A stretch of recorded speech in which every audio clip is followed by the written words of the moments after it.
ইয়াত আহি বৰ বিশেষ অসুবিধাত পড়লো এই মহামাৰীত পৰি গতিকে ডেইলি মানুহ 2-4জনকৈ পৰি মোটামুটি এতিয়ালৈকে 20-25জনমান হৈছে আৰু আজিও 4জন পৰিছে তেওঁলোককো মেডিকেলত ভৰ্তি কৰিছে আইচিউত কোনোবা আইচিউত ৰাখিছে কোনোবা হয়তো চেলাইন দি থৈছে গতিকে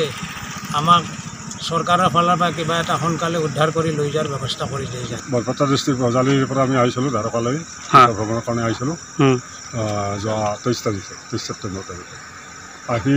দুদিনমান থকাৰ পিছতে 28 তাৰিখৰ পৰা আমাৰ সদস্যৰ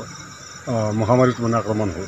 তেওঁলোক ঘূণীয়াকৰ হ'ল প্ৰথমে ঘূণীয়াকক এডমিট কৰাৰ পিছত গিৰিয়াকৰ হ'ল এতিয়া বৰ্তমান তেওঁলোকে হস্পিটেলত আইচিউতে মানে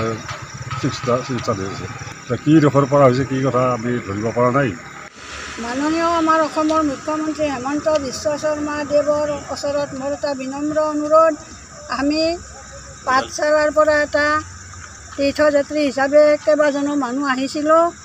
এতিয়া আমাৰ সংকটজনক অৱস্থা এজন ঢুকাল বহুতজন আমাৰ অসুস্থ গতিকে কেনেকৈ পাৰে আমাক ইয়াৰ পৰা আপুনি উদ্ধাৰ কৰে যে এয়ে মুখ্যমন্ত্ৰী মহোদয়ৰ ওচৰত মোৰ বিনম্ৰ অনুৰোধ